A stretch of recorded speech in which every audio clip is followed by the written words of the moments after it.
entrando no ar. Debate 93.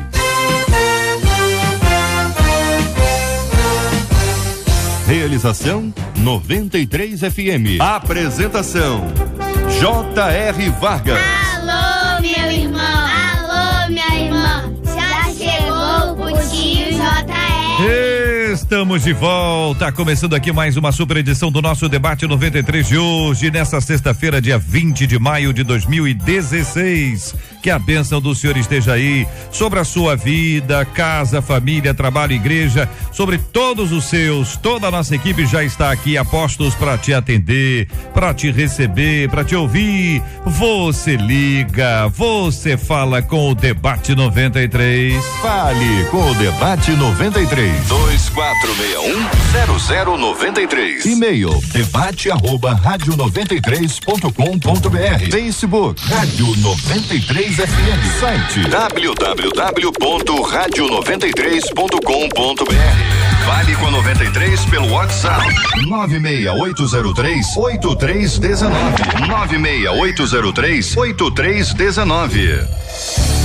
Acolhemos com muito carinho no nosso Debate 93 de hoje o pastor Valtair Afonso Miranda, da Primeira Igreja Batista de Neves. A nossa menina da mesa de hoje é a pastora Andréa Melo, reverendo Jorge Cruz, do projeto Vida em Campo Grande, o pastor Marcos Ebenezer, da Assembleia de Deus, Congregação Viegas 712. Todo mundo já aqui no nosso estúdio para começarmos o nosso Debate 93 de hoje, minha gente. O ouvinte contando, olha, era soldado aqui, uma matéria impressionante. Ele era soldado do Estado Islâmico, mas era meu filho. É o depoimento de uma mãe que relata uma experiência impressionante. O filho dela já estava inserido dentro do contexto do Estado Islâmico, francês, já estava convivendo lá e precisava de dinheiro. Ele foi alvejado, então tá precisando de reparos, de cuidados médicos especiais, e a mãe acabou mandando o dinheiro para ele. No final, as pessoas estão agora questionando, e até ela está sendo processada por ter apoiado de alguma forma essa manifestação terrorista. Como é que você se colocaria no lugar de mãe, de pai, de irmão, de irmã numa situação como essa, hein? Quero ver a sua opinião, ouvinte amado, aqui no nosso Debate 93. E o bandido que chegou pro assalto, mas o cliente estava saindo, era uma casa lotérica, o bandido chega com a escopeta, e aí o cliente se depara com aquela cena, o assaltante, uma escopeta, e pede para ele, dá licença. E o assaltante diz, pô, não, saiu e foi embora. E aí o assaltante deve ter continuado o assalto, enquanto este que seria ali supostamente também alvo, foi-se embora. Essa questão que aconteceu, eu quero saber a sua opinião sobre esse assunto, até pra gente discutir outras coisas que tem relação com esse assunto, a própria educação que muitas pessoas deixaram de lado. Até algumas pessoas dizem, o cara era assaltante, mas era muito educado, uma pessoa, olha, um cortês, uma pessoa, enfim. Quero ouvir sua opinião, ouvinte amado. E o colégio que está incentivando alunos que contem quem cola. Muita gente na época da escola, porque agora essas pessoas sofreram uma espécie de amnésia seletiva, mas muita gente na época da escola tinha o hábito de olhar a prova do colega, de levar algumas anotações caso houvesse algum esquecimento, né? Hein? Já passou por isso? Quero ouvir a sua opinião, a sua história aqui no nosso Debate 93, que a escola, um colégio aqui do Rio, está incentivando os colegas a contarem quem está colando. Então, quem cola é o que eles chamam de delação premiada da escola. Eu quero ouvir também sua participação no Debate 93 sobre esse assunto. E um ouvinte dizendo, fiz um trabalho de amarração para ficar com a minha esposa quando ainda éramos namorados. Depois disso, tudo deu errado, nossas brigas eram tão grandes que chegamos à agressão. Terminamos, resolvi entregar nas mãos de Deus e acabamos voltando bem melhor do que jamais tinha sido antes. Sem contar que nos tornamos servos e trabalhadores na obra do Senhor, só que agora tudo voltou a piorar e eu me pergunto, isso seria uma espécie de cobrança da parte de Deus pelos erros que cometi? Estou fadado a viver sob maldição no meu relacionamento a vida inteira? No caso de maldição, a pergunta é essa: como quebrar? Este é o Debate 93 com J.R. Vargas na 93 FM. Pastora Andréa, vou começar ouvindo a sua opinião sobre o primeiro assunto, não é sobre a cola não, fique tranquila, eu vi que houve assim, a mesa ficou oriçada com o assunto de cola, mas a questão aqui é o seguinte, pastora, Esse nosso ouvinte conta que ele fez uma amarração. O que é isso, hein, pastora? Eu não sou entendedora do assunto, né? Mas eu acho que a amarração é algum trabalho espiritual. É um trabalho, né, para ficar com ela. Isso, acredito. Tem um trabalho para trazer de volta, no caso dele era para permanecer com ele. Para permanecer com ele. Para casar. Eles eram namorados ainda. Aí... Então foi para conseguir fisgar mesmo a esposa. E parece que conseguiu, não sei se pela amarração ou por méritos próprios, né? E o negócio não deu muito certo, não deu muito certo. Mas, JR, eu penso assim, né? Aqui a gente tem 2 momentos na vida nesse e-mail, né? A gente tem 2 momentos aqui. O momento em que ele não conhece a Jesus e o momento em que ele conhece a Jesus e passa a viver uma nova vida, né? Nesses 2 momentos, ele enfrenta problemas. Agora, eu acho que o grande quê dessa questão aqui é saber a origem do problema, que pode não ser espiritual. Pode ser que a origem do problema, uma vez que após conhecer a Jesus ele volta a ter os mesmos problemas, pode ser uma questão de caráter, de relacionamento mesmo, de homem e mulher, de comportamental. Então eu acho que o que a gente tem que tratar aqui nem é só essa questão espiritual, se os problemas que ele voltou a ter são problemas decorrentes de algo assim espiritual ou emocional. Eu acho que essa é a grande questão que a gente tem que tratar. Pastor Marcos Ebenezer, o que o senhor acha? É espiritual ou é uma questão que tem crise mesmo? O relacionamento tem problema, tem crise, uma coisa não está linkada à outra, mas eu fiquei muito impressionado com essa declaração dele, né? Que fez uma amarração para ficar com ela. Bom dia, JR, bom dia a todos aqui, amigos debatedores, sempre uma honra voltar aqui. O trabalho de amarração amorosa, eu não quero detalhar aqui para a gente não está aqui para colocar medo e assustar ninguém, mas a pessoa ela não tem a noção pelo desejo desenfreado de paixão, ou seja lá o que for, do que ela está fazendo, porque envolve invocação de espíritos, envolve a pessoa levar despachos nas ruas em horários diferentes e produz um efeito não só espiritual, mas psicológico na pessoa, sabe? É um trabalho de origem maligna. Quando minha mãe, eu ainda estava congregando junto com a minha mãe, a gente tinha um trabalho de oração, ainda tem, e às vezes chegavam pessoas assim para receber oração e era complicado, porque a pessoa saía da vida dela e falava: olha, a partir de hoje você nunca mais vai ser feliz porque eu declarei que você só pode viver para mim.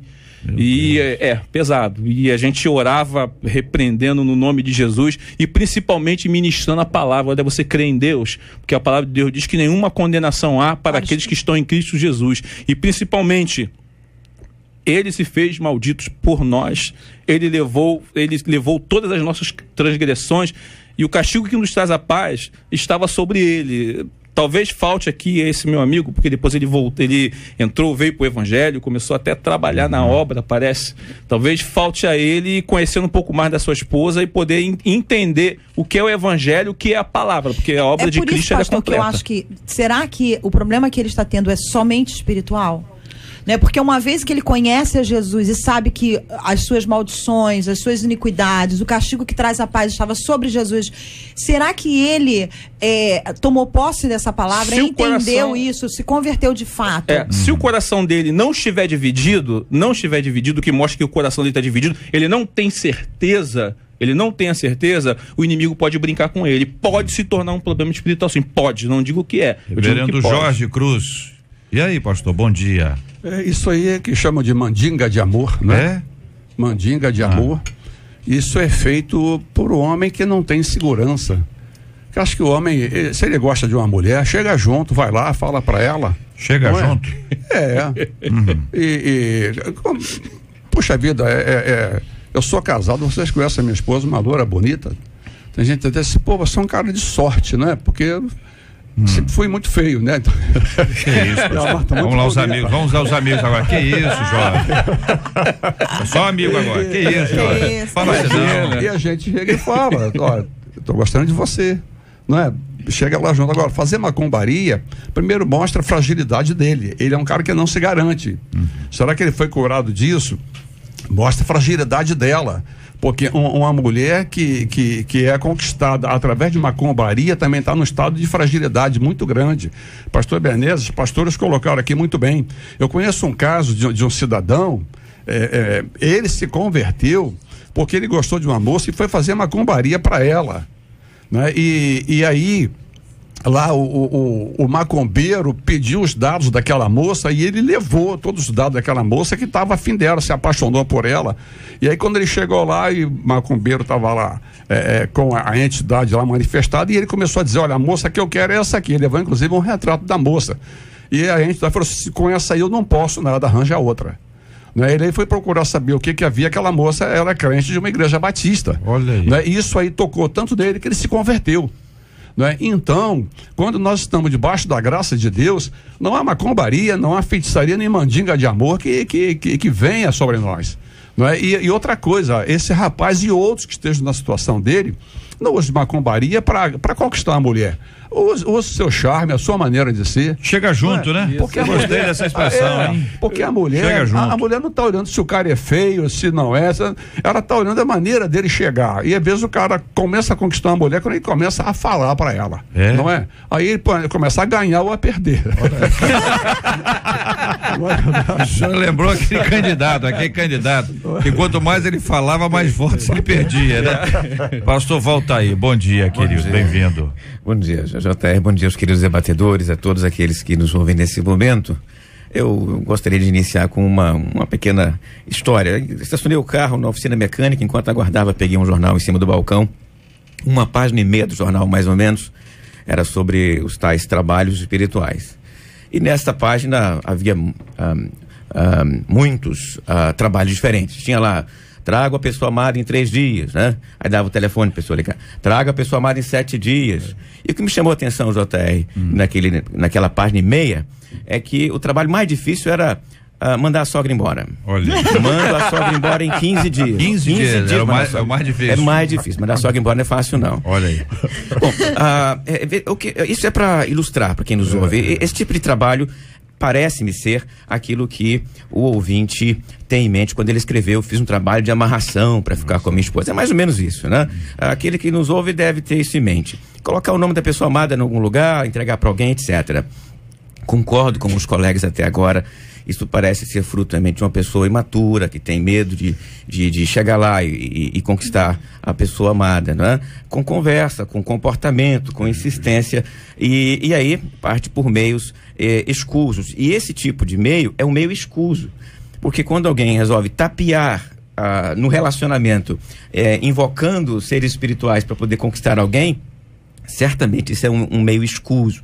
A pessoa em algum momento pode ficar ofendida até pela tentativa de ser conquistada por esse meio escuso. Mas eu concordo também com a pastora que o momento da mensagem parece ser o momento seguinte: ele se converte, se casa, aparentemente resolveu a vida.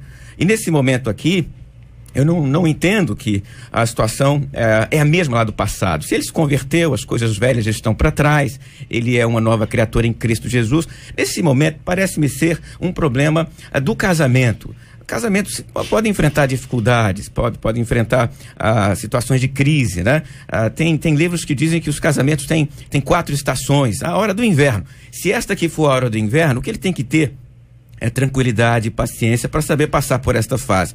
Não vai parar o casamento só porque as coisas não estão bem nesse momento. Vocês explicaram isso, acho isso fantástico, que isso ajuda muito os nossos ouvintes, em que pese alguém tenha feito. Olha, porque tem as duas coisas, né?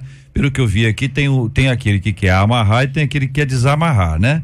Tem aquele que quer expulsar a pessoa. Por exemplo, tem um ouvinte aqui dizendo que a cunhada, tenho certeza que a minha cunhada fez um trabalho para que eu e meu esposo, que é irmão da cunhada, se separar. Muita gente conta histórias assim, né? Houve um trabalho, enfim.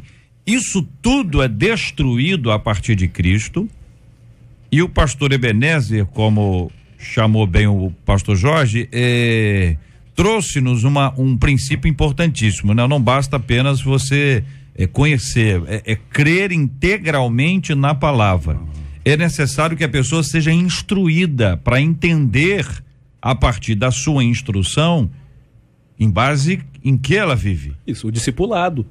O discipulado, o processo, a santificação, nós somos santificados através da palavra de Deus, e nós nos santificamos em oração, o problema que acontece, JR, é que muitas pessoas, elas dizem que amam a Deus, mas elas não andam com Deus. Existem muitas pessoas que trabalham na obra de Deus e não conhecem o dono da obra, elas não têm nenhum tipo de relacionamento com o dono da obra, e muitos dizem que amam, mas poucos obedecem, porque, como eu digo sempre, obedecer não é difícil, continuar obedecendo que é difícil. Eu queria fazer uma colocação, concordo com o pastor Ebenezer, mas queria fazer uma colocação porque eu vejo, né, nesses anos de ministério, assim, pessoas que elas vivem um misticismo muito grande dentro das igrejas e um medo enorme do inimigo, e elas acabam pautando as suas vidas em cima daquilo que é mal e não daquilo que é bom, daquilo que elas receberam.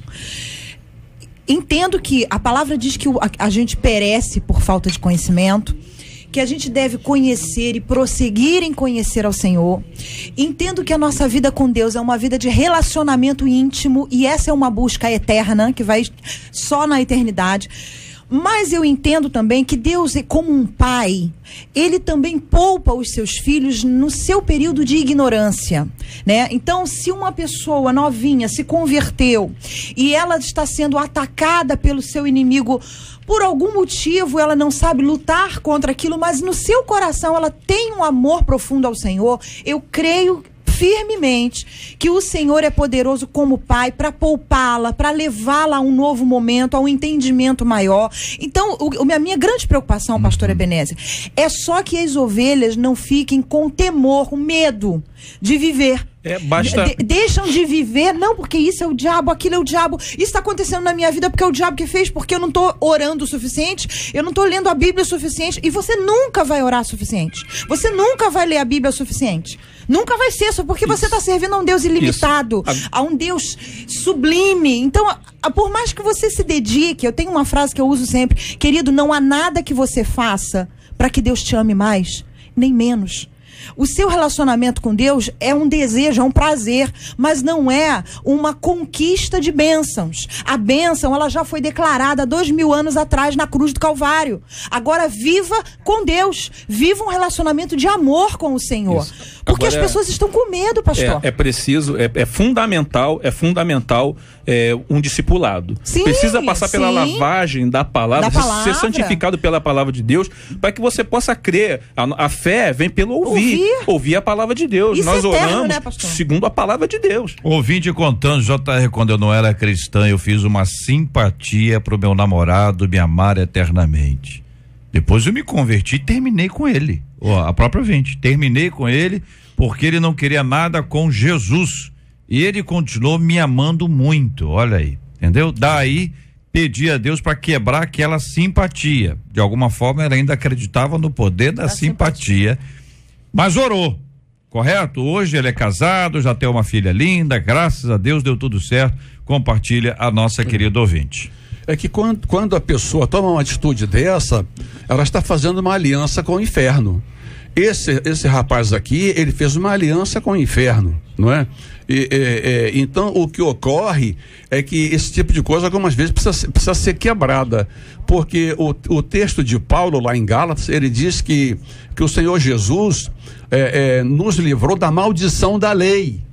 Agora, existem maldições que elas são procuradas pelos indivíduos através disso aqui, e algumas vezes, mesmo depois que ele tem uma experiência com Jesus, é preciso que ele faça uma limpeza na vida dele de alianças erradas que ele fez, alianças espirituais, né? Então, eu quero deixar aqui o texto de Marcos, quando Jesus escolhe os seus discípulos, os seus apóstolos, ele diz, né, que está andando com ele. E no verso 15 do capítulo 3 de Marcos diz assim: e a exercer a autoridade de expelir demônios. Isso aí traz para nós que nós temos autoridade para quebrar as obras do diabo, seja elas quais forem. né? Agora, o que a pastora levantou aí, muito bem, né? Sobre o medo dos crentes, o pior é que muitas vezes esse medo vem do púlpito. Há púlpitos Sim. aí que está colocando medo no povo de Deus, Sim. não está falando da graça de Deus, não está falando do que Jesus tem para nós, que é maravilhoso. O ouvinte, ele faz uma pergunta: isso seria uma espécie de cobrança da parte de Deus pelos erros que cometi? Eu queria levantar 2 princípios para o meu querido ouvinte nesse momento. O primeiro princípio é o seguinte: sim, realmente nós trazemos as marcas dos nossos pecados, marcas no corpo, marcas na alma, marcas na memória. E isso é fruto de quê? Fruto das consequências. Deus nos perdoa, isso está claro na palavra. Deus nos perdoa, nossos pecados são limpos pelo sangue de Cristo Jesus. Há uma passagem bíblica que diz que Deus lança os pecados no fundo do mar. Mas eu preciso lembrar a você, meu querido ouvinte, que as marcas ficam. Nós ficamos com cicatrizes dos nossos pecados. Então, isso nós carregamos pela vida.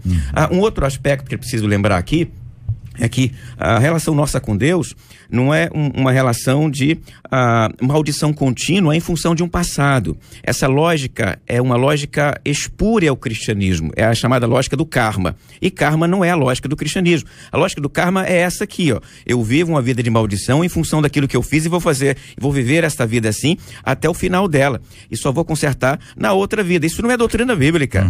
Esta é a única vida que eu tenho para viver aqui na terra e depois dela é a eternidade. Sendo assim, não há karma para crente. Não dá para dizer, eu vou pagar no meu casamento a tal amarração que eu fiz no tempo de solteiro. Esse tipo de perspectiva de karma, meu querido ouvinte, isso não é cristão, isso não é bíblico, isso não é sensato para você carregar. Essas coisas chegaram até os seus ouvidos por outros meios, mas entenda o seguinte: Deus vai tratar você à luz de arrependimento. Se nós confessarmos os nossos pecados, Ele é fiel e justo para nos perdoar os pecados e nos purificar de toda injustiça. O Evangelho é o poder de Deus, diz a palavra do Senhor, e é uma experiência que você sabe muito bem o que é isso, né, querido ouvinte Ninza? O Evangelho é o poder de Deus. E Amém. A sua experiência com o Senhor é uma experiência dessas, né? De transformação completa, da graça de Deus que tomou a sua vida de uma forma tão extraordinária, e você que não apenas vivia nesse meio que nós estamos descrevendo aqui, mas de várias formas liderava esse tipo de ação sobre a vida das pessoas até que o Evangelho chegou até você. Bom dia, minha querida ouvinte Ninza. Bom dia, meu nome é Ninfa. Ninsa, exatamente. Não, Ninfa. Ninfa com F? É. Então tá dito aqui, ô Ninfa. Oi. E é isso mesmo? É isso mesmo. É isso mesmo, eu trabalhei 50 anos dentro do espiritismo. Eu dava consulta na minha casa e tinha um terreiro aberto, era Nagô, Igejo e Candomblé, ele dava com tudo, né? E eu passei por uma experiência muito grande na minha vida, muito grande mesmo. Quando eu queria arranjar um jeito de livrar dos espíritos, mas eu não sabia como. E eu peguei um dia, peguei um pedaço de pau e comecei a quebrar todos eles. E quebrei todos eles no meio do quintal, principalmente a entidade Zé Pilintra, a entidade Maria Padilha, e foi quebrando. E dali eu fiquei sozinha, não sabia para onde caminhar e não sabia para onde andar. Eu não conhecia Jesus na minha vida. Eu nunca conheci Jesus. Eu não dava liberdade para os crentes entrar na minha vida. E naquele momento, o Espírito falou para mim assim, você não serve nem para mim e nem para Deus. Sabe o que você faz? Toma chumbinho e se mata. Assim eu fiz. Joguei meus documentos tudo fora. Fui para Madureira e ali eu fui se matar. Tomei 2 vidros de chumbinho. Eu dei um passo e caí fulminante na estrada. E ali eu vivi incômoda. E como me levaram para um hospital, lá no hospital longe. E ali eu ouvia Jesus falar através da 93. a Rádio 93, como eu ouvia pregar, como eu ouvia falar, e falava assim, Jesus existe, se você ter fé, Jesus vai te salvar. E ali eu fiquei escutando essa palavra, escutando, e eu fui despertando, dali eu despertei. Eu passei 4 meses internada dentro de um hospital. Fiquei, sim, uma sequela muito grande, que me tiraram o pulmão, porque o chumbinho comeu todinho o meu pulmão e me deixou sequela até o dia de hoje. Sabe?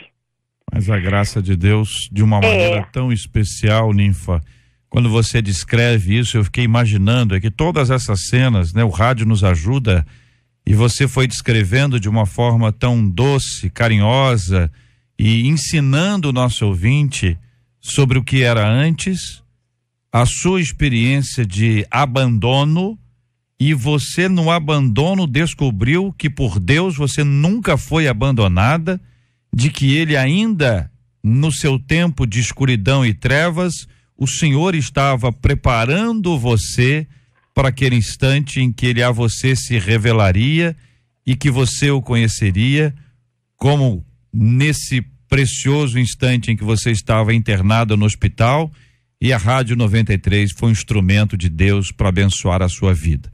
E hoje, Ninfa, depois desse tempo todo, você, através da 93 FM, através da mesma emissora que Deus usou para abençoar a sua vida, você está sendo usada como instrumento de Deus para abençoar outras vidas. Gente que está presa, mas pode experimentar a liberdade que Jesus Cristo nos oferece. Gente que está pensando em fazer algum tipo de ação como essa que nós descrevemos hoje aqui, mas para pensar, depois de ter ouvido os debatedores e ter a sua participação especial no debate 93 de hoje. Por isso, a você, minha irmã em Cristo, serva do Deus Altíssimo, mulher de Deus, Aleluia. obreira da casa do Senhor, Glória a Deus. mulher que teme ao Senhor, minha querida irmã Ninfa, que Amém. Deus te abençoe e te fortaleça e te guarde cada dia mais, em nome do nosso Senhor e Salvador Jesus Cristo. Em nome de todos da 93 FM, eu agradeço pela sua participação e juntos nós glorificamos a Deus, porque se há uma coisa que nós todos queremos ser, é instrumentos nas mãos do Senhor. Amém. Um grande abraço para você, minha querida Ninfa. Obrigada. Fica na paz do Senhor Jesus Cristo. Amém.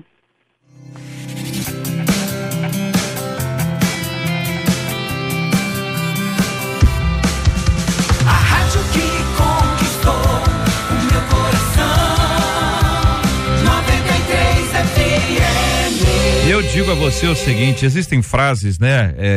Uma imagem vale mais que 1000 palavras. A muitas pessoas se atribui essa frase, mas hoje você para ouvir, né? E a gente sabe que um momento como esse vale mais do que muitas outras coisas.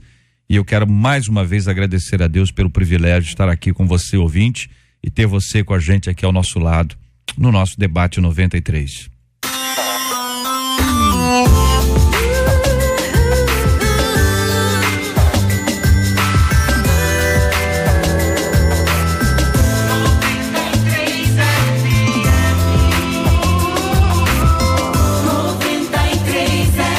A mãe de um membro do grupo extremista autodenominado Estado Islâmico está sendo processada pelo Ministério Público da Bélgica por ter enviado dinheiro ao filho quando este combatia na Síria. Ela foi acusada de financiamento de terrorismo, recrutamento e tentativa de recrutamento terrorista. O filho dela, muçulmano de mãe belga e pai marroquino, viajou à Síria em janeiro de 2014, mas manteve contatos esporádicos com a família por telefone até pouco antes de sua morte, em fevereiro de 2015, em um combate. Em um desses contatos, ele, Anis é o nome dele, com 18 anos, disse à mãe que havia sido ferido e pediu dinheiro para pagar aluguel e comida. A mãe dele, chama-se Geraldine, o enviou 1.000 euros por intermédio de uma jovem francesa que estava a caminho da Síria para se casar com este rapaz. Ela diz: claro que eu tentei dissuadi-la, mas ela me respondia incansavelmente que tudo o que queria era ir se casar com ele. Então dei um pequeno valor, 1.000 euros, para que ela entregasse ao meu filho. Ele estava sem dinheiro, em uma zona de guerra, e me pediu ajuda. O que eu podia fazer? Disse a mãe. Você concorda ou discorda da atitude desta mãe? Na sua opinião, como devem agir os pais diante das escolhas erradas dos filhos? Deixar que sigam sozinhos e se virem? Apoiar qualquer decisão, afinal são filhos? Ou se posicionarem contrários, mas ajudar quando precisarem? Você conhece histórias de pais que enfrentaram as circunstâncias de escolhas erradas de seus filhos e mesmo contrários ajudaram na hora da necessidade? Eu quero ouvir a sua opinião, ouvinte amado, sobre esse assunto, começando com os nossos debatedores. Eu queria logo apontar o seguinte: é difícil saber o que vai no coração de uma mãe. Estamos tratando aqui então de uma situação à distância, né? E a distância, eu diria que ela transgrediu uma série de leis ao mandar esse dinheiro. E a forma como ela mandou já indica isso, né? Ela mandou assim porque não havia outro jeito de mandar. O garoto estava envolvido com terrorismo. E nesse sentido, eu olho para essa experiência e penso até onde podemos realmente ajudar nossos filhos quando eles assumem caminhos equivocados. Assim, a minha impressão é que nós devemos interromper a ajuda, porque a ajuda, após o filho ingressar no caminho equivocado, acaba afundando mais. Eu vou fazer uma analogia: um garoto está envolvido com drogas e bate na porta dos pais e pede dinheiro para comprar comida. Você sabe que aquele dinheiro pode não ir para comida. Então, o pai dar dinheiro significa alimentar o vício do filho. A impressão que eu tenho, então, é que ela não deveria ter feito isso. Há conceitos muito errados de bondade, né? O rapaz está envolvido com o Estado Islâmico, que todo mundo sabe que é o pior grupo terrorista que está existindo hoje, né? Ele chega a ser pior que a Al-Qaeda.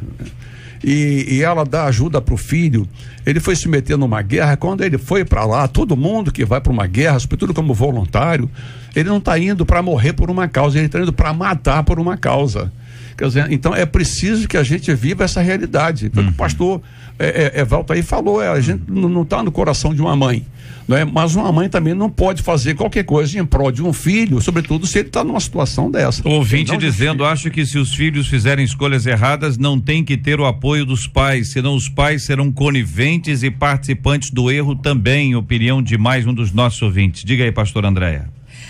Eu queria que o pastor Benesse falasse primeiro, porque acho que eu vou apanhar. Não, pode falar, pode falar. Não? Assim, eu sou mãe, né?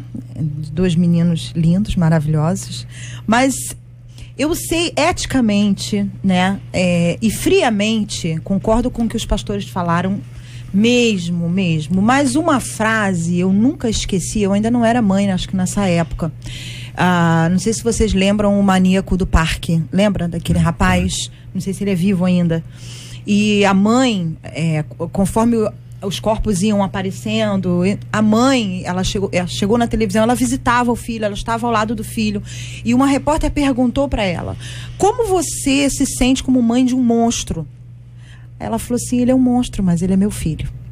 Então, para uma mãe, para um ser que saiu de dentro de nós temos esse amor primeiro. É impossível desvincular esse amor. Quando você vê um filho que está precisando sobreviver, eu não estou aqui falando de financiar o terrorismo, de financiar um tráfico de drogas, de você enviar dinheiro para ajudar algum plano terrorista, mas você dar comida, você dar uma forma do seu filho curar um ferimento. A mãe não vai deixar de fazer isso, por mais que ela saiba que o filho está numa prática errada. Ela não vai, porque saiu dela. Eu não faria isso. Eu iria preservar a vida do meu filho até na esperança de que eu, como mãe, de que o meu amor pudesse retirar o meu filho dessa vida, né? Então, como mãe, muitas vezes a gente não consegue colocar a lógica em prática, né? O que deveria realmente ser. Estou concordando com vocês, porém colocando o meu coração de mãe. Eu tenho a impressão que a gente podia pensar até que não é só a mãe, que até parece que só quem ama é mãe. O pai é um sujeito, um carrasco, o pai é um sujeito insensível. E essa não é a realidade. Não, com certeza não. Vou ser contundente e redundante. A realidade real dos fatos. Porque muitas vezes quem abandona é a mãe. Sim. E o pai fica. Existem pais que agiriam da mesma forma como nós estamos explicando. Como a mãe a gente usa a maternidade, é o amor, né? Mas um ouvinte dizendo, mãe é mãe, ela viu o mal e ela quis ajudar. Não há como julgar. O ouvinte entende o seguinte, que ela não apoiou, ela só não desamparou. Tem diferença? Ela aceitou a mentira dele, porque hoje não estamos na época de Davi. O soldado ia para a guerra e a família que sustentava, né? Davi ia levar comida para os irmãos no campo de batalha. Hoje, eles têm toda uma estrutura, toda uma logística de amparo no campo de batalha. Mas eu acho que eles não precisariam do dinheiro, pastor. O que ele mandou para ela é mentira. Será? Não, se cada mãe manda $1.000, você começar a botar isso no cofre, isso aí vai realmente ajudar o Estado Islâmico a ter dinheiro, sobretudo agora que os postos de petróleo foram bombardeados e eles estão perdendo, né? Onde ter renda para continuar a guerra. Entende? Então, cada mãe que manda $1.000 está sustentando a guerra do Estado Islâmico. Porque não é comida, ele não está passando fome, ele não está precisando de roupa. Porque a logística, esse grupo é extremamente organizado. Entende? Então, é toda uma logística para por isso que eu acho que esse dinheiro foi realmente para a sobrevivência dele. O pai é mais racional. Entende? A mãe é mais sentimento. Sim. Então, por isso que o homem geralmente age diferente. E a gente sabe que a maioria dos homens é que abandonam a família, né? A maioria hoje das mulheres que têm filhos sozinha são N vezes maior do que o homem que está com filho sozinho, né? Mas Pastora Ebenezer. Eu queria me ouvir primeiro. Aí depois ninguém deixou o senhor falar mais. Ninguém me deixa falar, poxa, chamar minha mãe. Dona Pequena. Tentar definir, dar uma definição lógica para o coração de uma mãe é impossível. É impossível. Nós temos, minha esposa e eu, o exemplo de uma amiga nossa que foi detectada uma má formação quando essa amiga nossa estava gestante. E que se o filho sobrevivesse, ele seria 100% dependente dela. Essa criança passou por mais de 10 cirurgias, muitas pessoas estavam tentando dissuadi-la, como até a mãe falou aqui, olha, eu tentei dissuadi-la, essa menina que queria casar com meu filho, de ir lá, mas como ela foi, eu dei o dinheiro a ela, eu estava em conflito, mas o amor falou mais alto. E essa jovem amiga nossa, ela falou, olha, não importa como o meu filho vai ficar, eu quero meu filho nos meus braços. E ela cuida como se a criança fosse uma criança 100% saudável. Porque você tentar decifrar o coração de uma mãe, eu digo que é impossível. O homem não consegue decifrar o coração da mulher, imagina de ser mãe. Ela não abandona. Aqueles ela 9 meses fazem diferença. Ela é capaz de ir atrás de uma viatura quando o filho está sendo levado para uma penitenciária, dando soco dentro da viatura, por conta do amor pelo seu filho. O homem, ele já é mais racional, ele tenta racionalizar, embora não sofra, né? Só aqui que a gente tenta ouvinte esconder. Dizendo, eu sou pai, antes de eu pensar em financiar o terrorismo, estou pensando em ajudar o meu filho, porque ainda que ele tenha errado, eu não quero o pior para ele. Compartilham dos nossos ouvintes. Outra ouvinte agora dizendo, eu tenho pessoas na família que têm envolvimentos errados, eu não dou dinheiro.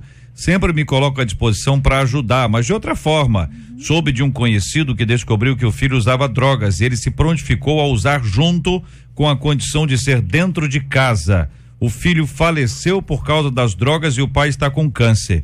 Há outras formas de ajudar sem compactuar com o erro. É uma história impressionante essa história aqui. Pelo amor de Deus. Ouvinte. Enfim, o que a gente observa, me parece claro aqui, é que o posicionamento dos nossos debatedores, ele está sob a seguinte hipótese: se existe um erro, se existe uma coisa que é ilegal, e nós estamos falando aqui do Estado Islâmico, né? Esse tipo de apoio, de investimento, ele poderá produzir um enriquecimento do próprio Estado Islâmico, como passou o pastor. Ao mesmo tempo, nós temos esse outro lado. O menino está doente, o menino foi atingido, né? Quer dizer, de alguma forma ele foi desamparado. Se for verdade a história, quer dizer, inclusive esse menino faleceu. Entendeu? Essa história, ela se encerra com o falecimento desse menino. No meio disso aí tem uma jovem que vai para lá porque o que ela quer da vida é ficar ao lado dele. E essa menina provavelmente depois se torna vítima de outros homens que lá estão, porque é assim que funciona, é assim que a história acontece, e o fato é esse. A a gente fica numa situação complicada. Se ela não mandasse o dinheiro, o JR, e ele falecesse, como ficaria o coração dessa mãe? Ele pode ter falecido pela minha omissão, por eu não ter mandado dinheiro para ele comprar um remédio, para ele ir num hospital.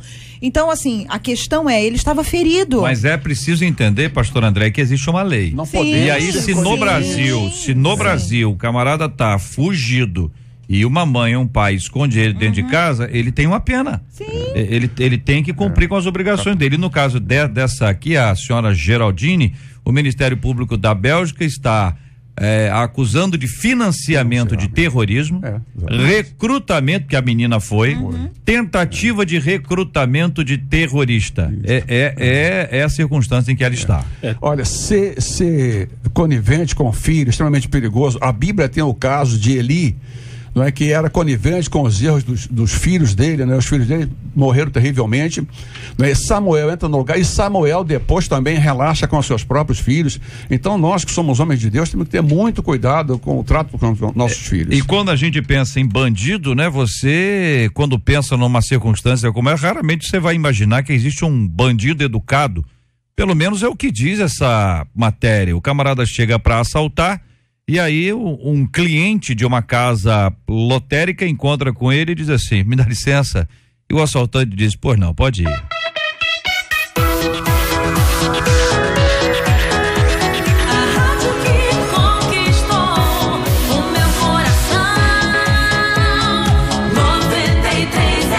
Essa é a notícia que está no site Último Segundo e que diz o seguinte: o que você faria caso um criminoso entrasse com uma escopeta em mãos na casa lotérica da qual você já estava de saída? Provavelmente a sua resposta, diz aqui a matéria, ficou entre pararia no exato lugar em que estava ou entraria em desespero. Mas não foi nada disso que um homem fez nessa quarta-feira durante uma tentativa de assalto a uma casa lotérica em Monte Santo, na Bahia. Muito bem. Ao ver o bandido empunhando a arma, um homem simplesmente continuou seu percurso e pediu licença ao criminoso, que atendeu ao pedido, permitindo sua saída sem maiores sustos. Afinal de contas, a educação é tudo, não é mesmo? É o que diz a matéria, né? Pensando na clara ironia final da matéria, perguntamos: bom dia, boa tarde, com licença, por favor, obrigado. São palavras que, na sua opinião, estão cada vez menos sendo usadas no dia a dia. Muito se fala que o brasileiro é mal educado. Você concorda com essa afirmação? Quanto à questão de assaltos, você costuma reagir ou entra em desespero? E aí, ouvinte? E aí, debatedores? Mas é difícil a gente sempre diz que não vai reagir, né? A gente sempre diz que vai procurar ter uma atitude que não venha expor, até mesmo pode ser a sua família, ou se você estiver sozinho, mas o momento é complicado, porque você pode estar distraído. No caso dele aqui, eu não sei se ele se fez desentendido, ou se geralmente o bandido foi um bandido mais generoso, né? Porque hoje você vê de tudo. Eu acho que, assim, olhando para a situação, parece que ele tá meio desatento. Tá desatento, essa pessoa assim meio desatenta, não tá vendo direito o que tá acontecendo à volta, tá passando, de repente, pensando... Achou que era um guarda-chuva, né? Olhou no guarda-chuva, não olhou direito, né? Aí tá olhando, tá andando assim, pediu licença, o assaltante, aquela situação tão nonsense, né? Não sabia o que fazer, deixou o moço passar. Mas olha só, em assalto a gente não sabe muito como reagir. O JR sabe, eu fui vítima de um assalto e fui baleado num assalto a ônibus. Não porque eu reagi, mas porque uma outra pessoa dentro do ônibus reagiu. Então, em situações de assalto, nós temos que pensar que não é apenas a nossa vida que está correndo perigo. Quem está do outro lado também está correndo. Se você reage, faz alguma coisa que vai irritar o assaltante, você pode não ser atingido, mas o outro pode. Quem reagiu ao assalto em que eu estava presente foi um moço lá no meio do ônibus. Eu estava no primeiro banco, fui baleado. O que eu tinha a ver com aquilo? Nada. Mas veja, alguém reagiu e outro levou às consequências. Então, numa situação de assalto, o sensato, o plausível é ficar quietinho, esperar tudo passar, e enquanto espera, clama a Deus para que intervenha na situação. Eu acho que também tem a questão do estresse, né? o estresse, a violência, ela gera um estresse muito grande nas grandes metrópoles, né? Então nós que vivemos nessas grandes metrópoles, nós temos uma forma de lidar com a violência diferente daquelas pessoas que vivem numa cidade menor, né? Nós estamos bombardeados por notícias, nós estamos sendo bombardeados no dia a dia por essa violência massificante, né? E a pessoa que vive numa cidade menor, ela vai ter uma reação diferente, porque a mente, o corpo, o coração, o emocional não está bombardeado pela violência que chega a ser agora nem diária, né? Por hora. Então eu acredito que isso influenciou também tanto a reação desse rapaz, né? E a surpresa do bandido em ver, pedindo licença num momento que deveria ser de estresse. De repente eu, né, que vivo numa grande metrópole, já perderia o controle completamente, porque estou já num nível de estresse muito maior. Nós tivemos um caso, acho que foi aqui no Rio de Janeiro, que estava ocorrendo um assalto dentro de um ônibus, e quem estava dentro desse ônibus era um policial. Ele não reagiu, mas ele fingiu um ataque cardíaco. E os bandidos pediram para parar o ônibus para colocar ele pro lado de fora para ele ser socorrido. Nessa atitude dele, ele correu, chamou uma viatura e os bandidos foram presos. Quer dizer, eles pararam o ônibus para que houve. É difícil você entender a reação. Cada caso é um caso, mas a gente pensa que a gente vai deixar o carro em ponto morto, que não vai. Nessa pressa, você não vai deixar o carro já engrenado, já de primeira marcha para sair. Que jogou só gasolina no bandido. Exatamente. Assim, ele jamais imaginava que ele ia ter uma reação dessa. Olha, um ouvinte contando, isso aconteceu com o meu esposo, ele recusou um assalto. Olha aí, você quer ser assaltado? Não, muito obrigado. Então, passa bem. Pega o próximo aí, né? Exatamente. Ou então diz assim, de novo? Você tá esquecendo de mim? Já nos encontramos outras vezes, enfim. Bom, o ouvinte conta como é que foi isso. O assaltante bateu em seu vidro com a arma, meu esposo distraído disse não, obrigado. Entendeu? Mas o ouvinte, o seu marido estava distraído, hein? Ele não viu que era um assalto, ele só percebeu depois. É isso, Ovinho? Agora, continua escrevendo, Ovinho, tá aqui digitando. Ovinho, me diz uma coisa, ele é de distraidão mesmo, seu marido? Hein? É baiano. Baiano? É porque... Por causa da matéria? Entendi, porque a matéria aconteceu lá na Bahia, né? O ouvinte está respondendo aqui a nossa inquietação enquanto ela nos responde. A gente observa o seguinte, a questão da educação aqui, que é um outro aspecto que nós temos aqui. Está diminuindo isso? As pessoas estão menos educadas até por conta dessa pressão social o tempo inteiro, até pela desconfiança, sabe, sei lá, quem tá vindo ali ou não? Eu tive uma experiência, pastor Walter aí contou a experiência dele. Eu fui assaltado 2 vezes. E as 2 vezes que eu fui assaltado, eu fui para levar o meu carro, né? Eu parei em lugar ermo, mais fácil de estacionar. E a primeira vez eu fui assaltado por 2 rapazes jovens. E eles vieram gritando, né? Vieram gritando, não tem bronca, gritando mesmo. Eu vi que eles estavam nervosos. Eu falei, não tem bronca, a chave está aqui. Quer dizer, a minha calma os acalmou, né? Então ele pegou a chave, entrou no carro, e aí eu perguntei ainda, posso ir embora? Ele pode, aí eu saí andando, né, na rua. E a segunda vez já foi um mais velho, mais maduro, chegou e falou até com a voz baixa, olha, é um assalto. Muito educadamente. Mais educado. E aí falou, você tá armado? Eu falei, não, eu sou pastor. Estudar. Aí quando eu falei que eu sou pastor, ele reagiu. Eu senti que na expressão dele, ele falou, então me dá a chave do carro, eu entreguei, ele foi embora. Quer dizer, eu não fui ferido nem nada por 2 vezes. Então, mas eu dou graças a Deus, porque eu mantive a calma, eu não fiquei... Ouvinte contando que o esposo dela, daquele ouvinte, que o marido recusou o assalto, então muito obrigado, estava no sinal e estava parando, mexendo no rádio, então estava distraído, né? Ele só percebeu quando o assaltante desistiu e foi assaltar o carro de trás. Aí que ele olhou e o cara de trás vai ser miserável. O sujeito recusou ser assaltado, no final das contas, enfim.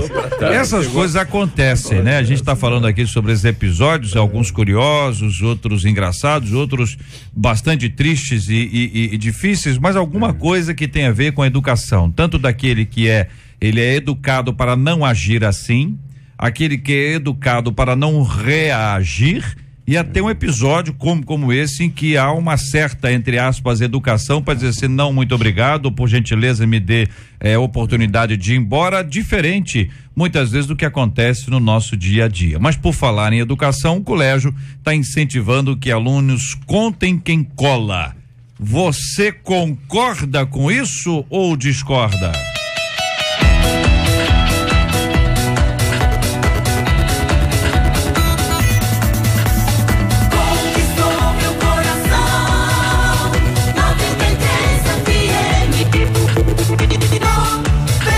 Um colégio particular na Zona Sul do Rio criou a delação premiada de cola. É assim, o aluno que contar que um colega colou será beneficiado pelo conselho de classe.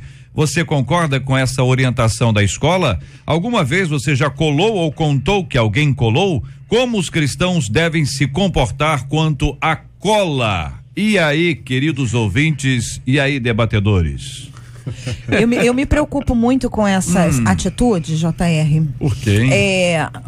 Porque a criança, ela ainda não tem uma visão, né, do mundo jurídico, das leis. E eu acho que essa não é a melhor forma de você ensinar. Eu acho que esse tiro pode sair pela culatra, né? Porque você pode gerar na criança sentimentos muito ruins, nocivos. Por exemplo, ela pode virar uma criança mal vista pelos colegas, o entregador, aquele que é o X9, né, que o pessoal chama de X9. Então eu acho que a questão da amizade, da fidelidade, da lealdade são valores que nós temos que passar para as nossas crianças, e acredito que a criança vai aprender sobre delação premiada da forma como ela tem que aprender quando crescer, quando estiver fazendo um curso. Mas enquanto é criança, eu acho que esse universo não tem que ser trazido. Pode ser que eu esteja errada, né? Não sou nenhuma profissional da educação, mas eu não vejo isso como algo que deva ser incentivado nas escolas, não. Parece-me ser uma tentativa de terceirizar a ação do professor ou da escola, porque o papel do professor da escola é acompanhar a questão da cola, a questão de aluno que não está estudando, está usando subterfúgio. Quando a escola passa isso para o aluno, ela está terceirizando. Olha, a gente não está conseguindo fazer, e aí vocês nos ajudam a fazer. Só que essa tarefa é tarefa do professor, a tarefa da escola. E nesse caso eu acho um equívoco da escola em fazer esse tipo de ação. Há outras formas de inibir cola na escola. Há maneiras muito mais proativas de o professor em sala de aula ou a direção da escola trabalhar contra a cola. Mas essa não parece ser, porque ela pega a turma, divide a turma e semeia um medo entre os alunos. O aluno, de repente, ele vai ficar com medo de colar porque o coleguinha do lado está olhando, sabendo que se ele colar, o coleguinha vai contar. Isso vai criar inimizades, bullying dentro da escola, vai criar uma situação de terror num espaço que deveria ser um espaço de tranquilidade e ajuda mútua. Eu acho que é um equívoco da escola. Ouvinte contando aqui, ó, sou cristão e na turma da faculdade tem muitos cristãos, mas o que me impressiona é que alguns colam com muita naturalidade, como se isso fosse normal. Tá compartilhando aqui o ouvinte. É uma questão, isso aí a gente chega lá, mas com relação ao assunto aqui, isso pode causar uma distorção de caráter nas crianças, não é? Exato. O ouvinte contando, eu já colei, principalmente na prova de inglês, porque eu era péssima, pastora Ebenezer. Ele diz aqui, ouvinte, mas eu não concordo em contar para uma pessoa para ganhar algo em troca. Não, com certeza. Pior ainda. Com certeza. E pela atitude do professor aqui, usando o tema, ele pode estar tentando passar algum tipo de reflexão para a turma, dizendo que, olha, não adianta você querer combater a corrupção lá em cima, no primeiro escalão, se você está está sendo incentivado algum tipo de corrupção em pequenas coisas. E o que essa nossa ouvinte aí fala a respeito de ser questão e colar, isso não fica só restrito à escola, não, que eu fui professor de teologia durante 10 anos e na turma de teologia eu tive muito problema, dividi nota e tinha gente que queria passar colando e recortando e colando também, copiando e colando. Sempre dá problema. Mas não era uma coisa espiritual assim, a pessoa querendo uma cola do anjo. Era a cola do anjo que estava ao lado dele. Era a cola do anjo bom aluno. O endereço do Google, o nome do anjo era o Google. Isso não. O pastor Voltaire não deve ter nenhuma experiência nessa área. Anjo é mensageiro. Deve ser isso, né? Então pediu o anjo, que é o mensageiro, para me dar a mensagem da resposta da questão 3, 4 e 5. É prática comum nas escolas que em momentos de prova, todo aparelho de celular e tablet seja depositado na mesa do professor. O aluno não fica com ele. Porque justamente essas mensagens, os ângelos, né? Sempre chegam primeiro os alunos lá no WhatsApp, etc, né? Quer dizer que o ângelos vem pelo WhatsApp. Vem pelo WhatsApp, exatamente. Tem alunos que postam até no Facebook, manda lá pro professor, olha, tem alguém na turma colando. Tem. Eu vi uma história de uma pessoa, não sei se é verdade, né? Não sei se é, pastor André. Mas a pessoa disse que o seguinte, ela botava cola dentro da Bíblia. E aí dizia para o professor que nós vivemos num país livre. E não pode repreender o exercício religioso sob pena de algum tipo de acusação e provável condenação. E durante a prova a pessoa dava uma sede de ler a Bíblia, mas era uma coisa impressionante. Dizia assim, olha, eu não posso parar de ler a Bíblia, eu estou num pacto. O pacto de ler a Bíblia de tantos em tantos minutos. Entendeu? E abrir a Bíblia. É o pecado premeditado. Olha, agora é uma safadeza com a Bíblia, hein? Imagina se ela coloca lá na parte que diz não há nada oculto que não venha a ser revelado. Não, aí pula essa parte, né? Vai falar sobre os espias lá, vai falar sobre outro assunto. O Apocalipse que diz que os mentirosos não entram no céu. Né? Exatamente. Só uma coisinha, JR. Eu acho que se eu fosse pai de um aluno, aluna dessa escola, eu iria lá. Porque eu coloquei meu filho, minha filha na escola para estudar e não para ser polícia dos colegas. E isso aí causa uma distorção de caráter e eu creio que isso é ilegal. O MEC deve agir em cima disso. E uma outra coisa é o pai e mãe ensinar o filho a não colar. Exato. Mas muitos pais têm uma dificuldade, porque quando o filho chega a uma certa idade, ele diz assim, mas peraí, mãezinha, peraí, paizinho, o senhor colou? Aí o pai nem sempre pode ter uma resposta adequada para dar para o filho naquela hora e acaba que um problema que aconteceu no passado se repete hoje. Aí tem que entrar um discurso bom aí. Eu tenho uma história de cola que eu conto para os meus filhos até hoje, por isso eu posso repreendê-los. Então fala aí, pastor André. Não colava. Eu colei uma vez na minha vida para nunca mais, porque foi um trauma. Que matéria que foi? Foi desenho geométrico. Desenho geométrico? Mas colou um desenho geométrico? Eu já contei essa história aqui. Eu já contei essa história aqui. Tá morto, já morreu. Já morreu. O ano inteirinho estava dependendo daquela prova. E eu passei o verão inteiro. A prova era em fevereiro, depois das férias. Então eu passei o verão inteiro dentro de casa estudando como uma louca, com o livro do próprio professor, e que ele mesmo escreveu e tal. E eu estava nervosíssima, porque dependia todo ano daquela prova. Então eram muitas fórmulas, muitas. Eu sabia todas de cor, mas eu fiquei com tanto medo. Eu falei, vou fazer uma colinha só com a fórmula. E fui a última a sair da sala. Quando eu levantei o papel, a colinha, eu esqueci. Eu passei horas fazendo cálculos com compasso, aquilo tudo. Eu esqueci aquilo ali. Nem usei, porque eu sabia mesmo. Quando eu levantei, ela voou. E só estava eu na sala. Parou na mesa do professor? Não, ele viu. Só estava eu e ele. E ele, muito carrancudo, né? Pode parar onde você está. O meu sangue saiu do corpo, porque eu sempre fui muito boa aluna, obediente, assim. E eu chorei. Ele pode sair de sala. E eu fiquei 1 hora do lado de fora no vidro, chorando. Por favor, minha mãe vai me matar. Então, depois daquilo, eu peguei um trauma tão grande. Sim, mas e aí? Não, aí ele viu que a minha prova realmente estava perfeita, né? Uma prova perfeita. Não tinha como aquela colinha ter influenciado na minha prova. E ele me deu 10. Eu tirei 10. Aí, uma arrependida, mostrou arrependimento. Olha, depois quando alguém me pedia cola, eu me tremia todinha. Se alguém me pedisse cola, eu ficava tremendo de trauma que eu tive dessa experiência. Então, até hoje só toma Pepsi. Você falou uma coisa aí que tem muito a ver até com a nossa primeira matéria. A criança cola e pergunta pro pai, o senhor colava? Se o pai colava, ele vai ficar calado, não é? E aí é questão da maldição hereditária do DNA. Pois é. Mas aí o pai pode dizer, não, eu copiava.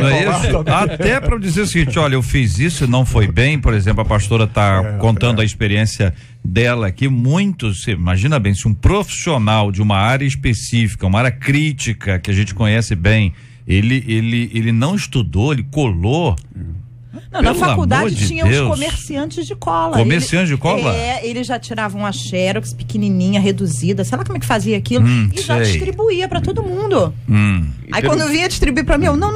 Que isso? Eita. É um comércio. É um comércio. É um comércio. Meu Deus do céu. Então, enfim, isso acontece muito, infelizmente. Muitos dos nossos ouvintes estão contando as suas experiências aqui, dizendo o quanto eles já foram, assim, é uma tentação, né, para alguns, né? Para algumas pessoas é uma luta, né? Olha, eu estou vivendo uma luta muito grande, o inimigo está querendo acabar com a minha vida e o assunto é a cola. E muita gente faz uma oração diferente, né? Não estuda e pede um milagre. Isso. E alguns cantam aquela música, abra, Senhor, os meus olhos, entendeu? Aí na tentativa de enxergar o que está além. Agora, há o outro lado também, que às vezes o garoto ou a garota estuda, chega na hora, dá um branco, rapaz, que não lembra nada do que estudou. Entende? Foi o meu medo, por isso que eu fiz. O estado de espírito dele. Mas só está dizendo o que com isso? Que dá um branco. Não, sim, mas isso não... E aí, isso não justifica.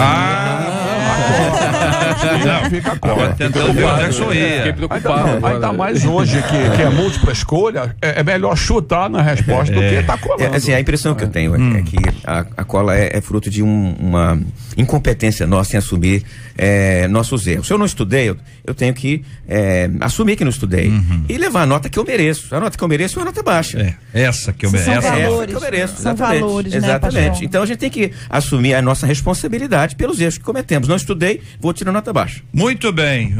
Um abraço para você que tem prova hoje à tarde, tem prova hoje à noite, final de semana tem prova, ou semana que vem tem prova. Esse debate é para você.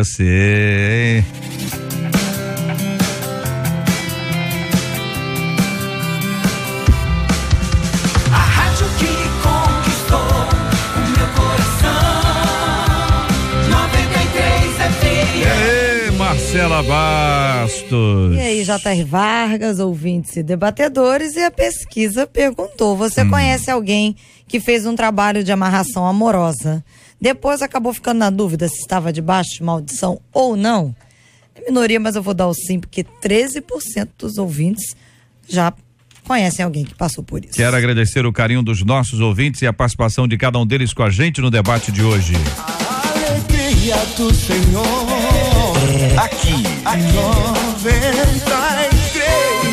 Muito obrigado, pastor Valtair Afonso Miranda. Deus abençoe, querido. Um abraço. Eu aproveito e mando um abraço para minha querida Elisete, minha esposa, meus filhos, Rafael, Caroline, e para minha querida igreja, minha amada igreja, a Igreja Batista de Neves, ali em São Gonçalo. Maravilha. Aproveitar para mandar um abraço também para a Igreja Maranata no Lote 15. Realizaram um culto lindo ontem, o culto das mulheres MM15, liderados lá pela Silvia e pelo pastor Carlos. Um grande abraço para eles.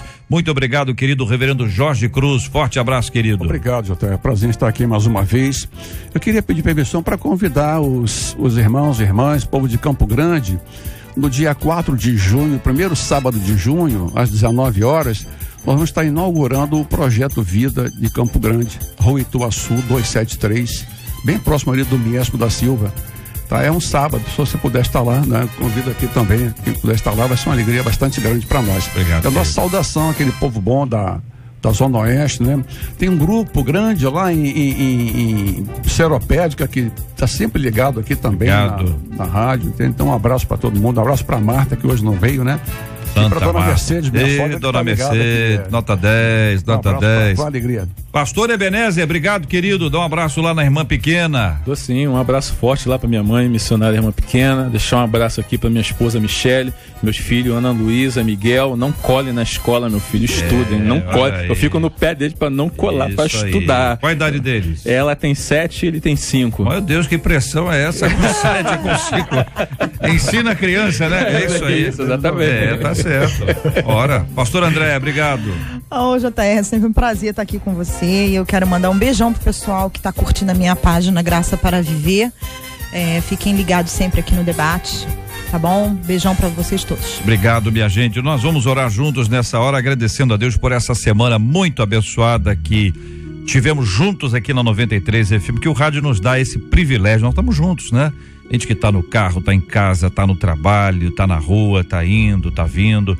Gente que tá no hospital, a gente tá rindo, mas tá dando gargalhada, a gente tá triste, chorando, sofrendo, com o coração apertado. Quero agradecer a audiência, quero agradecer a Deus o privilégio de estar com vocês. E semana que vem, segunda-feira, se Deus quiser, a partir das 11 horas da manhã, de segunda a sexta às 11, estaremos juntos, segundo a graça do nosso bom Deus, nosso maravilhoso Deus. Nós vamos orar como temos orado todos os dias, pela cura dos enfermos e consolo aos corações enlutados. Nós vamos orar por aqueles que de alguma forma se envolveram com alguns tipos de trabalhos, especialmente esse que nós conversamos hoje aqui, trabalhos de amarração, trabalho para trazer de volta. Ouvimos aqui um testemunho lindo da nossa irmã Ninfa, que durante muitos anos atuou nessa área e foi liberta pelo sangue precioso do nosso Senhor e Salvador Jesus Cristo. E hoje ela é uma mulher de Deus, serva do Deus Altíssimo, obreira da casa do Senhor, que ama o Senhor e vive para a glória do Senhor. Tanta gente precisando hoje experimentar a liberdade que só Deus pode conceder ao coração de cada um de nós. Vamos orar por mães e pais, pessoas que vivem cercadas de dúvidas. Vão ajudar ou não vão ajudar? O filho, às vezes, é um neto, um sobrinho, envolvido num crime, em coisas ilegais, pedindo ajuda, e bate aquela dúvida: meu Deus, se eu ajudar, eu estou apoiando, se eu não ajudar, estou desamparando. Que Deus dê a sabedoria que vem do alto e a oportunidade clara de se manifestar com respeito e com amor. Vamos orar por aqueles que vivem envolvidos na vida do crime, como vimos esse rapaz. Ao mesmo tempo, o livramento que aquele homem recebeu de Deus, tão pouco sem perceber, né? Sem compreender a magnitude daquele tempo, daquele grande e grave problema que ele poderia enfrentar. Um homem com uma escopeta nas mãos na hora de um assalto. Vamos orar também pelas nossas crianças, adolescentes e jovens, para que eles não vivam no mundo da cola. Pode parecer uma brincadeira, mas a cola é o caminho mais fácil para tirar uma nota boa que você não merece tirar. Há pessoas que acabam viciadas nisso e são contaminadas pela preguiça e começam a criar artimanhas e estratégias para agirem dessa forma. Infelizmente, muita gente acaba tão absorvida por isso que quando chega no mercado de trabalho não sabe o que fazer. Mas aí, para algumas pessoas, já é tarde demais.